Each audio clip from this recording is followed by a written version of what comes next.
actionable insights.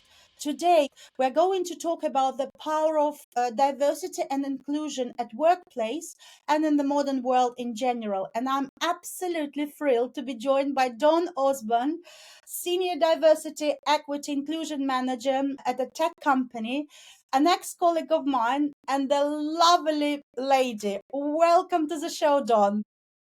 Thank you. Thank you for inviting me to your Insights, your Channel Insights podcast. And do you know what? I don't know how long we've known each other, Dinara. It must be 10 years. Over 10 years. Definitely, yeah. I left in 2014 Oh my and I joined in 2010, so over God. Right. 15 years now. Wow. That's a long time. We thank LinkedIn for keeping us connected. Absolutely. Thank you, LinkedIn. So I looked at your profile on LinkedIn. I thought when I left Adobe, you had a completely different role. And then you transition into the recognized leader and advocate for diversity and inclusion course, which is a very notable course in our society. Tell me more about your personal journey and why did you decide to advocate for this course? Yeah, it's an interesting question. And somebody said that to me the other day. Oh, well, how did you transition up through marketing into diversity, equity, and inclusion? And really, it was a personal passion that got me to where I am now. And this is just this for me, passion does sometimes translate into things we can do into paid roles as well. So it's so important to follow your heart sometimes. So, when I was working in tech back then, but it was an observation. I looked around me and there were not a lot of women in the business Mm-hmm. and there weren't a lot of people of color in the business. And for me, I was like, okay, what can we do about this? This is really unusual. Why am I, the only Black person on this floor in the office? Why, where are the women in leadership? And, the research that I did made me look at what the pipeline was and how we know that, girls coming up through the school system, they don't pick those technical subjects that boys may pick to maybe take them down a route of going into tech. So I started working on workshops at the office where we had girls' schools coming in for a tech day. And one of the days we even had Theresa May come along and do an inspirational speech. It brought everybody together, the talent team and the marketing team together to share with these young people, with these young girls, there is a path in tech. Tech doesn't mean you have to be technical. You could be in legal, you could be in marketing, you could be in HR, but do consider the tech world. And that's where my journey started. That's exciting. It's really inspiring to learn from you on what's important and close to your heart. You know, Dawn, I have to be honest, I don't know much about this topic, but obviously, working in tech, I'm pulled to some diversity and inclusion workshops as well, which I find absolutely insightful. There are so many things I didn't know myself, how other people may have struggled. And I think I also represent, I'm not a native speaker. I wasn't born in the UK, so I did go through this path of being included, being adapted, and I had my challenges. And what research shows that diverse companies outperform their peers, but beyond the business case, what do you see as the deeper importance of diversity and inclusion shaping workplace culture and society at large? Yeah, it's a really important question because, I often used to start every presentation with the popular McKinsey research that shows there is a massive increase in revenue when you have a diverse workforce. That research has been around probably more than 15 years, but still hasn't changed the shape of how some of our businesses look. So my approach is a very human centric approach. I think diversity, equity, and inclusion can bring that humanness back to the workplace. That is really missing. Now these days, people want that. We talk a lot about well-being, mental health, um, various challenges that people may have around neurodiversity, being a carer, being a parent. All of those things are now in the forefront. And diversity, equity, and inclusion champions that. It drives policy around all of those things that are relevant to every single person within the workforce. So beyond the research, which is amazing, we need to look after the humans. We need to look after the people, our colleagues within the business, and really see people as individuals. What does that individual need? And I think that's where diversity, equity, and inclusion really comes into play. If you can sort that cultural piece out, that attitude, that empathy, those human things that are really important, those can be the foundation to then make changes beyond that.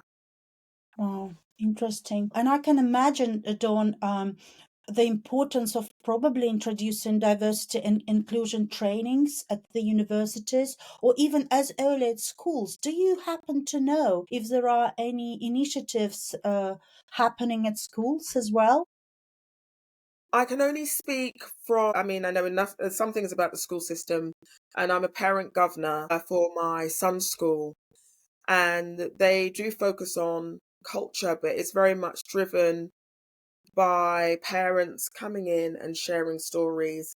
I know that my son's school also really try to diversify the library that they have and making sure books have talk about people from different places and people different countries. They talk about languages and they celebrate the culture, but it's not part of the curriculum.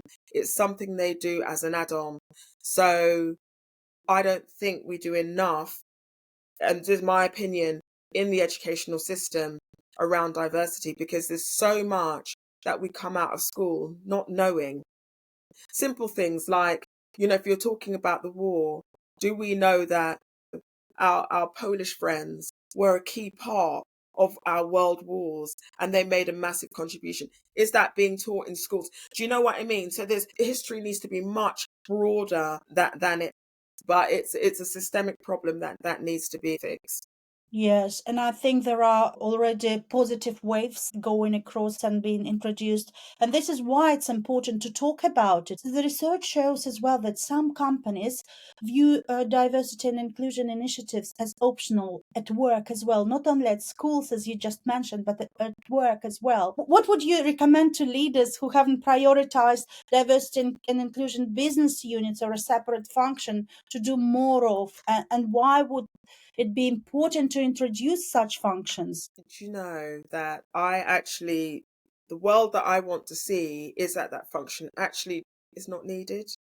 Honestly, Dinara, I feel like we should have the full integration and we should be doing diversity, equity, inclusion as part of any business. It should be part of the DNA of any business. It's just something that's done. It's not something that we have to think about or we have to hire a person to actually drive. But that's not the world that we're living in right now. And that could be because of the education. It could be because of pipelines. It could be because of anything, okay? The world that we live in, the culture that we have. So right now, we need people to drive that agenda until it becomes part of our DNA. And with leaders, we get overtaken by running of the business, which we absolutely should. We want our businesses to survive. We want people to have jobs and have incomes. But because that overtakes things, you need somebody to direct you. It's just somebody to help direct the business to do the right thing for the people. Not that they're not doing it anyway, but it just sharpens the mind a bit more. I like it. It's so moving to hear this. It should be a part of DNA. Absolutely. Also, have you been in that role for over 10 years, right? I've been in diversity, equity, inclusion for over 10 years. So obviously, when I was at Adobe, I was working more in marketing and then moved up. But yeah, over 10 years, I've been around diversity, equity, and inclusion, a long time. So, can you walk us through specific initiatives you undertook during these 10 years of being in that role? Are there any key learnings that you can share with us? How did it shape, the culture itself at work? Yeah, it's interesting. There's been a few things here and there that I've done around Black leadership. I've always been very focused on that. It's something I do. I used to be a chair at a charity that focused on keeping young children from ethnic minorities in school because there's a higher rate of exclusions, etc., in those areas. And so it's always been a main focus. So within the business, I'm focused on things like, how do we make sure that our Black and Asian colleagues have that mobility through the business? Do they know that they can apply for leadership courses that are up and coming? And they are welcome to, and it's about increasing that awareness in those things. So I've always tried to do that. We've started a few based off data and where people sit in the business, done a few kind of mentoring programs and sponsorship programs that help people upskill or help people work out where they want to go in the business and what those opportunities are. Because you can advertise things as much as you like and say, oh, there's this, there's that. But when people look at it, they think that's not for me. And it's about making sure the mindset is changed to say it is for you and you can apply. So those are the things that increase the representation in leadership courses and opportunities. But also, I'm really passionate about our employee networks and ERGs. I think they're massively important. They're the voice of the business. Mm-hmm. They're the people on the ground that actually tell us what's happening, and they're so connected, obviously, to the society that they're in. Recently, over the last couple of years, our ERGs have been like, okay, we haven't got the visibility. We're running these events, we're getting credit. What's happening? What are our leaders doing? And for me, it was about recently created a framework for the ERGs, that's employee resource groups within our business, so they could get that visibility and more engagement. And that was about refreshing them, relaunching them, making sure we have quarterly meetings where our execs attend and they are able to then present what they're doing, what their ambitions are, and what their events are, and where they need support and help. Because usually, if you don't ask an exec to do anything, they're not going to do it. You have to go to them with a very clear ask. This is what we need, and this is why we need it, and we need you to advocate for us in this area. And but without them having that airtime, that's not going to get done. So I just up-leveled them and made sure that there was that alignment to my diversity, equity, and inclusion strategy as well. So some of those ambitions about progressing people through the business, about making sure our policies were inclusive of everybody, all of those things they can input into. So this was about, for me, making the employee resource groups more resourceful and more strategic. And overall, we increased engagement and followers by 10% just through that visibility process and the new framework, making sure they had their airtime with the execs. And Dawn, you just mentioned as well that you would like to live in a society where diversity and inclusion becomes a part of our culture and it's in the DNA, which is great to see. But as we all know, that we are not living in a perfect world, and there are lots of things that need to change, especially around this topic and introducing more strategies. So, what do you think is the risk of not having diversity and inclusion as part of DNA? What are we missing out as the culture or as the organization, as business, as school, any layers of our society, basically? There's a couple of things. One of which is the opportunities won't be there for everybody, which is unfair. We want to equalize as much as we can and honor the fact that not everybody has the same open door. They just don't. Whilst we probably will never have a world that's completely equal, we do need to make sure that those shining stars that we have in our world get a way through to the end. Because what I see happening in the world is the same thing over and over and over again. We need to see different people in leadership, in politics, in schools, to actually see the difference in the world ultimately, because we're all bringing something very valuable and different to the table, and it's absolutely necessary. So the risk is we'll keep on the merry-go-round making the same mistakes over and over again, and nothing ever changes. Do you want to see change? You have to change your mindset and you have to let people in, and you have to be able to tolerate different opinions and people from different backgrounds, different languages. Everybody has got something to bring to the table, and it's valuable.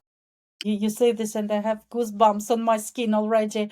It's so important to make this world a better place, and that's the biggest risk if we are not acting now, not being proactive. So, leading org change, which you've been doing for over a decade around diversity and inclusion, can be challenging. You have to find champions. You have to find, the voice among the leadership. Or you need to be heard as well. What keeps you pushing forward, and what inspires you to wake up every morning and come to work and do these things each day? I'm going to sound really corny, but I love the interactions with people. I love to talk to people. I love to find out what their ambitions are, where they're from, what they're doing, what their aspirations are. And that is what keeps me going. And this is very much a human centric role. Have to be able to take on and really connect with people. And it's that connection that's what fuels me. It's that connection, the change. And what fuels me also is when I see, even if they are little changes, when I see those little incremental changes, Dinara, and I think someone's had a light bulb moment and they're going to make a change. And that change might be small, but the way that I look at it, if a lot of us are making small changes, that adds up to a really big change. And that's what drives me. If I can make people think differently, make lots of little changes, then we're heading for a big change at some point. And I'm going to be celebrating, and I celebrate all of the little wins anyway, but those small changes add up to big ones. So that's what keeps me going. Good answer. Fantastic. On our channel podcast, we talk a lot about AI, artificial intelligence, and its impact on the society. And they talk a lot at the moment about how to ensure that technology is not biased. How do we ensure that we represent the underrepresented layers of society? How do we ensure that algorithms that push all this data is also equal? So this is quite interesting in the diversity and inclusion topic as well. So on a personal note, what is your favorite book or Yeah, do you know, it's funny. I don't really have a favorite book. I do read. I go through periods of reading like 3 books, and then I won't read for a long time. Recently, I started reading a book about angels. It was by Lorna Byrne. There's Angels in My Hair, and she's written some other books. Because I'm so very interested in the whole spiritual side of things. I do weekly guided meditation, and I make sure I do like a session of yoga every week. I try and keep fit. So that spiritual groundedness is really, really important. So at the moment, I'm obsessed by the angels books that Lorna Byrne has written. And also I've just started reading Many Lives, Many Masters about past life regression. So I'm a bit left field.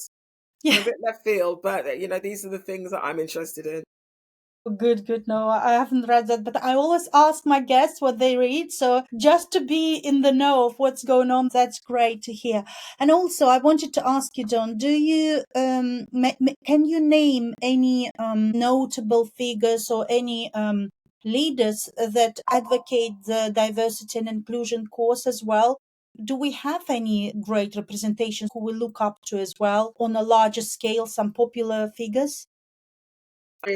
There are so many people. So the other day I joined a webinar with Vernee Myers, and she used to be the diversity, equity, and inclusion chief of at Netflix. It was really, really interesting because she was obviously speaking about all of the new things that have come in since the Trump administration. But I found her super inspirational when it came to what her ambitions were around diversity, equity, and inclusion. So I think she was really, really great as an advocate. And I think Michelle Obama as well. Michelle Obama is a great advocate, I think. Michelle is, yeah, generally across the board, yeah, very, very inspirational. Oprah Winfrey, obviously very, very inspirational as a person, just as general, speaking about society and the changes we need to make, and also bringing to the forefront all of those wonderful books. That's what Oprah does. She's always speaking to people who've written books or talking about people's life stories. And I do feel like when you hear these powerful life stories, it does give you that inspiration and that drive to make changes.